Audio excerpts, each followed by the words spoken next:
Hello दोस्तों, कैसे हो आप सभी। स्वागत करते हैं आप सभी का यूनिवर्सिटी जी क्विज में। तो दोस्तों आज जो है कि 15 सितंबर का 2 एंड शिफ्ट का एग्जाम पेपर खत्म हो चुका है। किस टॉपिक से प्रश्न ज्यादा पूछा गया है इसी चीज पे चर्चा करेंगे और बच्चे के द्वारा लगभग 5 से 6 क्वेश्चन भेजा गया है उसके बारे में भी देखेंगे, ताकि आपको क्वेश्चन का पैटर्न पता चल सके कि किस टाइप का क्वेश्चन पूछ रहा है, किस सब्जेक्ट से ज्यादा क्वेश्चन पूछ रहा है। जो आने वाले बच्चे एग्जाम देने वाले हैं अगले शिफ्ट में, तो उसको पता चल पाए कि क्या क्वेश्चन पूछा जा रहा है।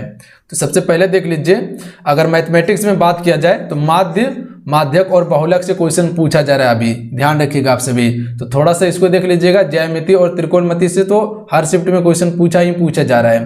प्रतिशत, लाभ हानि और अलजेब्रा से क्वेश्चन पूछा गया, ध्यान रखिएगा आप सभी।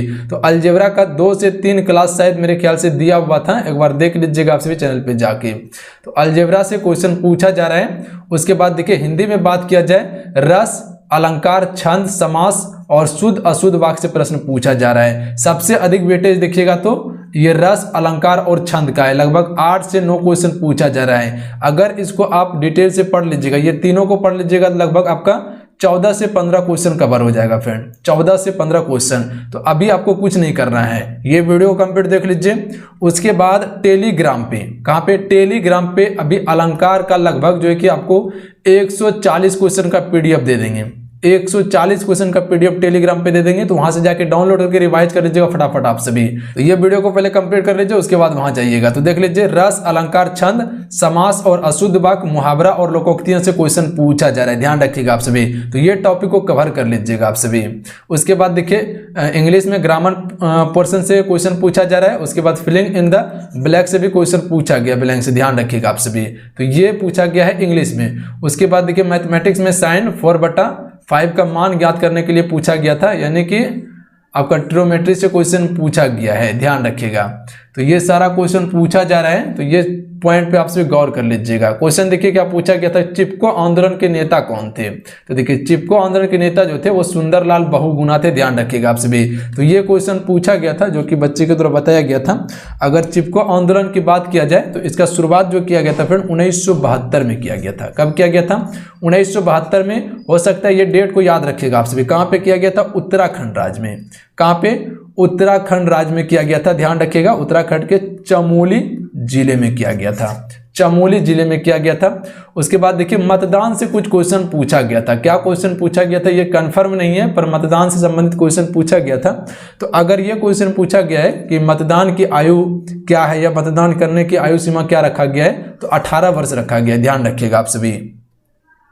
अगर यह क्वेश्चन पूछ लिया गया हो कि हो सकता है कि मतदान की आयु 21 वर्ष से घटाकर 18 वर्ष की संविधान संशोधन के द्वारा किया गया था, तो वह 61वें संविधान संशोधन के द्वारा किया गया था। पहले था मतदान देने का उम्र 21 वर्ष, फिर 61वें संविधान संशोधन 1988 में क्या किया, इसको घटाकर 18 वर्ष कर दिया था। तो हो सकता है ये भी क्वेश्चन पूछ लिया गया हो।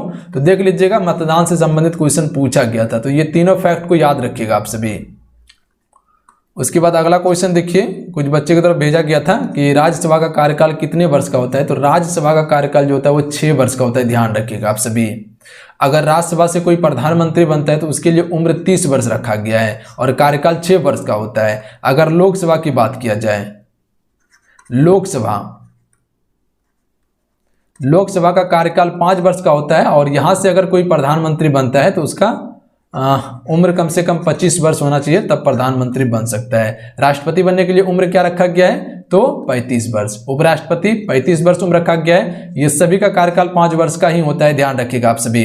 और राज्यपाल का, उसका भी 35 वर्ष है और कार्यकाल 5 वर्ष का होता है। देखिए राज्यसभा को कभी भंग नहीं किया जा सकता, ये चीज पे गौर कर लीजिएगा। राज्यसभा एक अस्थायी सदन है, जबकि लोकसभा को हम सभी भंग कर सकते हैं। ये पॉइंट को क्लियर कर लीजिएगा आप सभी।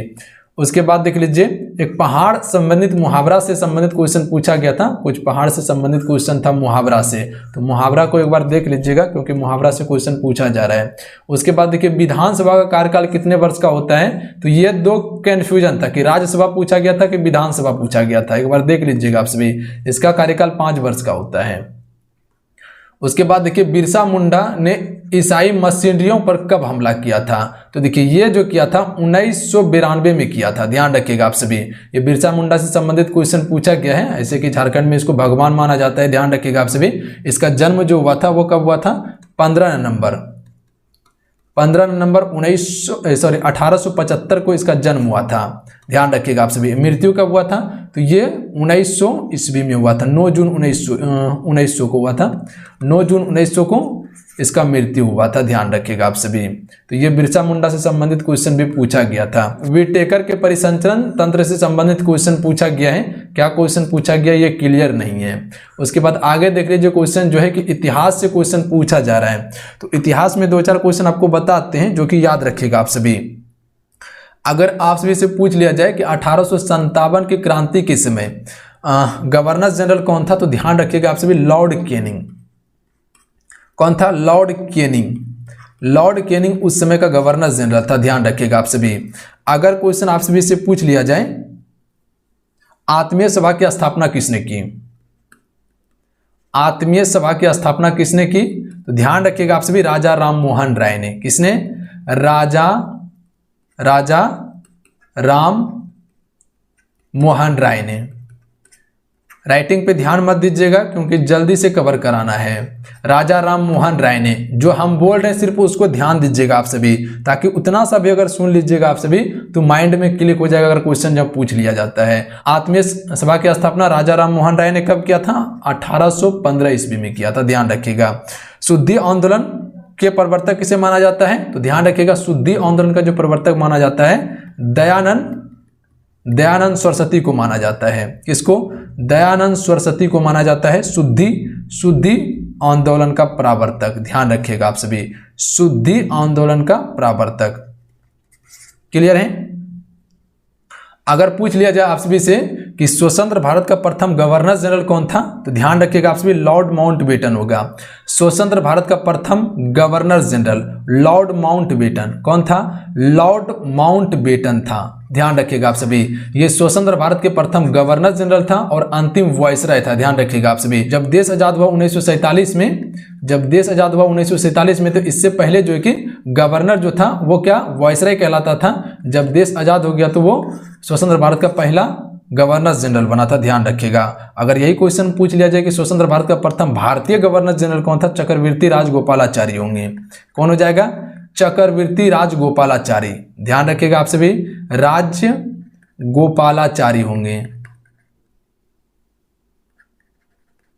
राजगोपालाचारी होंगे। ध्यान रखिएगा आप सभी। क्लियर है इतना सा?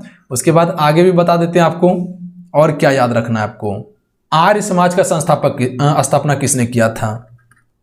आर्य समाज। ध्यान रखिएगा, आर्य समाज की स्थापना किसने किया था? तो ये किया गया था आपका दयानंद सरस्वती के ही द्वारा किया गया था। अभी यहाँ आपको बताए थे, दयानंद सरस्वती के द्वारा आर्य समाज की स्थापना किया गया था। आर्य समाज का संस्थापक दयानंद सरस्वती। कब? 1875 में किया था इसकी स्थापना। ये चीज क्लियर है? उसके बाद आपसे याद रखिएगा, वैदों की ओर लौट चलो का नारा किसने दिया था? क्या? वैदों की ओर लौट चलो। वैदों की ओर लौट चलो और लौट चलो, इसका नारा किसने दिया था? तो ध्यान रखिएगा, इसका नारा जो दिया गया था दयानंद सरस्वती के ही द्वारा दिया गया था। इसका भी नारा दयानंद सरस्वती के द्वारा दिया गया था इसका नारा। फ्रेंड ध्यान रखिएगा आप सभी। तो दयानंद सरस्वती से संबंधित ये 3 प्रश्न को जरूर से जरूर याद रखिएगा। अगर आपसे इसे क्वेश्चन पूछ लिया जाए कि भारतीय राष्ट्रीय कांग्रेस का प्रथम अध्यक्ष कौन था? भारतीय राष्ट्रीय कांग्रेस का लिख देते हैं सिर्फ यहाँ पे, कांग्रेस आप समझ जाइएगा, कांग्रेस। भारतीय राष्ट्रीय कांग्रेस का प्रथम अध्यक्ष की अगर बात किया जाए तो कौन था? व्योमेश चंद्र बनर्जी था। कौन था? व्योमेश चंद्र बनर्जी था। ध्यान रखिएगा आप सभी, व्योमेश चंद्र बनर्जी था। इतना सा क्लियर है? और अगर क्वेश्चन पूछ लिया जाए कि भारतीय राष्ट्रीय कांग्रेस का प्रथम मुस्लिम अध्यक्ष कौन था, तो मुस्लिम अध्यक्ष में आपका बदरुद्दीन तैयबजी होंगे। कौन हो जाएगा? बदरुद्दीन तैयबजी हो जाएंगे। ठीक है, कौन था? बदरुद्दीन तैयबजी हो जाएंगे। ध्यान रखिएगा आप सभी, बदरुद्दीन तैयबजी हो जाएंगे। ध्यान रखिएगा आप सभी इतना क्वेश्चन को। ये क्लियर है? थोड़ा सा महात्मा गांधी से संबंधित क्वेश्चन को याद रख लीजिएगा कि दांडी मार्च की शुरुआत जो हुआ था, यानी कि नमक कानून का जो शुरुआत हुआ था, वो कब? 1930 में हुआ था। ध्यान रखिएगा आप सभी, नमक कानून। ध्यान रखिएगा आप सभी। सविनय अवज्ञा आंदोलन की शुरुआत, सविनय आज्ञा, सविनय आज्ञा आंदोलन, सविनय आज्ञा आंदोलन की शुरुआत ये 1930 में ही हुआ था। दोनों को ध्यान रखिएगा आप सभी। तो इतना सा याद रख लीजिएगा आप सभी। इसको हटा देते हैं यहाँ से। थोड़ा सा बायोलॉजी के बारे में आप सभी देख लीजिए, क्योंकि बायोलॉजी से थोड़ा ज़्यादा क्वेश्चन पूछा गया है। ये जो क्वेश्चन बताए ये टू द पॉइंट क्वेश्चन बताए, इसे जरूर ध्यान में रखिएगा फ्रेंड, क्योंकि क्वेश्चन पूछा जा रहा है।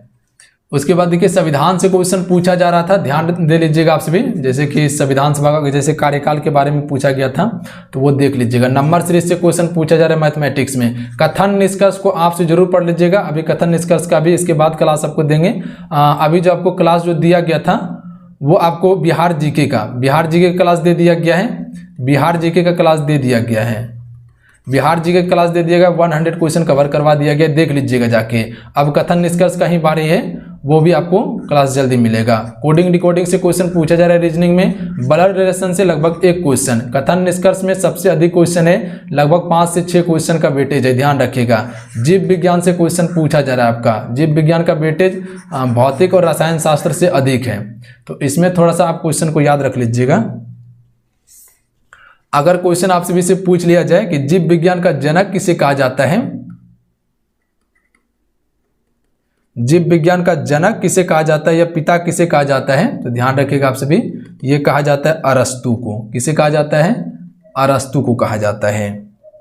चिकित्सा विज्ञान का जनक, तो चिकित्सा विज्ञान का जनक हिप्पोक्रेटस को। सिर्फ लिख देते हैं यहाँ पे, हिप्पोक्रेटस को चिकित्सा विज्ञान का जनक कहा जाता है, ध्यान रखिएगा। इसके अलावा याद रखिएगा वनस्पति विज्ञान का जनक किसे कहा जाता है, तो थियोफ्रेस्टस को कहा जाता है। थियोफ्रेस्टस को कहा जाता है, ध्यान रख लीजिएगा आप सभी। थियोफ्रेस्टस को आपका वनस्पति विज्ञान का जनक कहा जाता है, ध्यान रखिएगा। जीव विज्ञान का सर्वप्रथम प्रयोग किसने किया था फ्रेंड, तो लेमार्क एवं ट्रिबिरेनस ने किया था। किसने किया था? लेमार्क एवं ट्रिबिरेनस ने किया था, ध्यान रखिएगा आप सभी। लेमार्क एवं ट्रिबिरेनस ने किया था। तो ये पॉइंट को गौर कर लीजिएगा। उसके बाद एक इंपॉर्टेंट पॉइंट याद रखिएगा आप सभी। रातोंधी रोग जो होता है वो किसके कमी से होता है? रातोंधी रोग जो होता है वो किस विटामिन की कमी से होता है फ्रेंड, तो विटामिन ए की कमी से होता है। और इसे पूरा करने के लिए गाजर खाना होगा आपको। बेरी रोग जो होता है वो किसकी कमी से होता है? विटामिन बी की कमी से होता है, ध्यान रखिएगा आप सभी। रिकेट्स जो बीमारी होता है, रिकेट्स जो बीमारी होता है वो किसकी कमी से होता है, तो विटामिन डी की कमी से होता है। देखिए रक्त जो थक्का नहीं जमता है, क्या रक्त जो थक्का नहीं जमता है या नहीं बनता है, तो ये किसके कारण से, तो विटामिन के के कारण से। ध्यान रखिएगा आप सभी, विटामिन के की कमी के कारण से। तो ये चीज पे गौर कर लीजिएगा, विटामिन के की कमी के कारण से। तो इतना पॉइंट पे जरूर आप सभी ध्यान रख लीजिएगा आप सभी। उसके बाद और आपको जीव विज्ञान से संबंधित प्रश्न बताते हैं। सबसे पहले इसे हटा देते हैं। अगर आप सभी से क्वेश्चन पूछ लिया जाए कि शरीर में भोजन का पाचन कहाँ से होता है, सिर्फ जो हम बोल रहे हैं उसको ध्यान दीजिएगा। शरीर में भोजन का पाचन कहाँ से होता है, तो मुंह से होता है, ध्यान रखिएगा आप सभी। पचे हुए भोजन का अवशोषण कौन करता है? पचे हुए भोजन का अवशोषण जो करता है वो कौन करता है? छोटी आंत। कौन करता है? छोटी आंत करता है, ध्यान रखिएगा आप सभी। छोटी आंत करता है। लार का पीएच मान कितना होता है, तो याद रखिएगा आप सभी 6.67 लार का पीएच मान होता है। ये चीज क्लियर है। कोशिका की खोज किसने किया था? ये जो बता रहे हैं ट्रेंडिंग क्वेश्चन बता रहे हैं आपको, जो कि ये क्वेश्चन पूछा जा सकता है। कोशिका की खोज किसने किया था? रॉबर्ट हुक ने। ध्यान रखिएगा आप सभी, रॉबर्ट हुक ने किया था। कब किया था? ये डेट को याद रखिएगा, 1665 में किया था। बस रॉबर्ट हुक को याद रखिएगा, कोशिका की खोज रॉबर्ट हुक ने किया था। अगर आपसे से क्वेश्चन पूछ लिया जाए कि वसा को पचाने में सहायक कौन करता है, तो वसा को जो पचाने में सहायक करता है वो लाइपेज करता है। कौन करता है? लाइपेज करता है। क्लियर है? पीत का निर्माण कहां पे होता है? पीत का निर्माण जो होता है वो यकृत में होता है। ध्यान रखिएगा आप सभी, कहां पे? यकृत में पीत का निर्माण होता है, यकृत के द्वारा। ध्यान रखिएगा आप सभी, यकृत के द्वारा पीत का निर्माण होता है। अगर क्वेश्चन पूछ लिया जाए कि मनुष्य में क्रोमोसोम की संख्या कितना है, तो 46 है, यानी गुणसूत्र की संख्या 23 जोड़ी होता है। कोशिका का पावर हाउस किसे कहा जाता है फ्रेंड? अगर ये क्वेश्चन पूछ लिया जाए, कोशिका का पावर हाउस, कोशिका का पावर हाउस किसे कहा जाता है? तो माइटोकॉन्ड्रिया को कहा जाता है। माइटोकॉन्ड्रिया होगा, ध्यान रखिएगा आप सभी, माइटोकॉन्ड्रिया होगा, ध्यान रखिएगा आप सभी। तो इतना पॉइंट को आप सभी ध्यान रख लीजिएगा जो कि बायोलॉजी से संबंधित आपको बताएं। ये ट्रेंडिंग क्वेश्चन है जो कि पूछा जा सकता है अगले शिफ्ट में, तो ध्यान दीजिएगा आप सभी। ये कुछ क्वेश्चन पूछा गया था जो कि कुछ बच्चे के द्वारा में बताया गया था, और ये जो आपको टॉपिक बताए हैं जिससे क्वेश्चन पूछा जा रहा है वो उसे आप सभी जरूर देख लीजिएगा। जाइए टेलीग्राम पे, अलंकार का लगभग 140 क्वेश्चन का ये PDF आपको दे देंगे, तो जाके देख लीजिएगा फटाफट आप सभी, क्योंकि अगर ये तीनों को कवर कर लीजिएगा तो लगभग आप 14 से 15 क्वेश्चन ऐसे ही बना लीजिएगा। ध्यान रखिएगा आप सभी, क्योंकि सबसे टफ जो है वो हिंदी का क्वेश्चन ही आ रहा है। तो मिलते हैं, जय हिंद, वंदे मातरम।